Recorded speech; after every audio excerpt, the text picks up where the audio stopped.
Ration బియ్యం మాయం కేసులో వైసీపీ నేత మాజీ మంత్రి పేర్ని నాని సతీమణి జయసుధను విచారించేందుకు పోలీసులు సిద్ధమయ్యారు. ఈ కేసు విచారణలో భాగంగా మధ్యాహ్నం 2 గంటలకు ఆర్పేట పోలీస్ స్టేషన్కు రావాలని ఇప్పటికే పోలీసులు నోటీసులు జారీ చేశారు.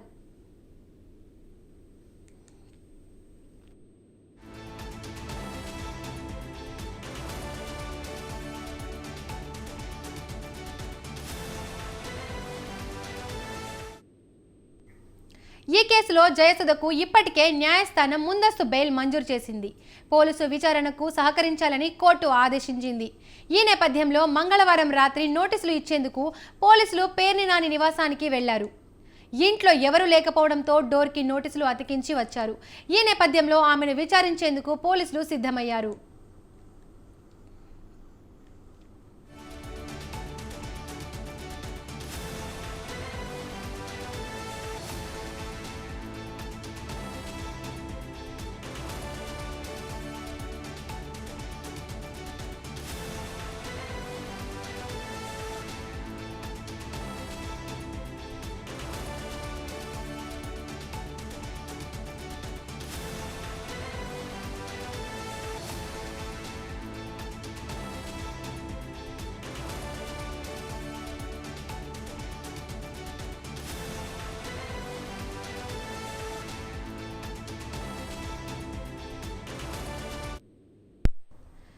దీనిపైన పూర్తి సమాచారాన్ని మా ప్రతినిధి సంతోష్ అందిస్తారు. సంతోష్, ఇటుగా పేర్ని నాని సతీమణి పేర్ని జయసుధకి నిన్న రాత్రి పోలీసులు అయితే నోటీసులు ఇవ్వడం జరిగింది. ఈ రోజు విచారణకు హాజరవ్వాలి అంటూ కూడా ఇటు ఈ నోటీసులో పేర్కొనడం కూడా జరిగింది. ఇక ప్రధానంగా ఏదైతే పేర్ని జయసుధకి చెందినటువంటి గోడౌన్ లో రేషన్ బియ్యం మాయంపై అయితే కనుక ఈ యొక్క కేసులో A1 గా ఉన్నటువంటి జయసుధకి ఇప్పటికే న్యాయస్థానం అయితే ముందస్తు బెయిల్ ఇవ్వడం జరిగింది. దీంతో పాటుగా పోలీసుల విచారణకు సహకరించాలంటూ కూడా ఇటు ఆదేశాలు జారీ చేయడం జరిగింది. ఇక దీనికి సంబంధించి ఈ రోజు విచారణకు హాజరవ్వాలి అంటూ కూడా ఇటు మచిలీపట్నం అడవిపేట పోలీసులు అయితే కనుక నోటీసులు అందించడం, ఇంటికి వెళ్ళి నోటీసులు అందించేందుకు కూడా వెళ్ళడం జరిగింది. అయితే ఇంట్లో ఎవరు లేకపోవడంతో ఇంటికి ఈ యొక్క నోటీసులు అనేది అంటించి రావడం జరిగింది. ఏదేమైనప్పటికీ మధ్యాహ్నం 2 గంటలకు హాజరు కావాల్సినటువంటి పేర్ని నాని సతీమణి పేర్ని జయసుధ ఇంతవరకు కూడా ఇటు స్టేషన్ కి రాకపోవడంపై అయితే కనుక ఏ విధంగా ముందుకు వెళ్తున్నారు అన్న దానిపై అయితే కనుక ఉత్కంఠ కొనసాగుతూ ఉంది. ఇప్పటి వరకు కూడా ఇటు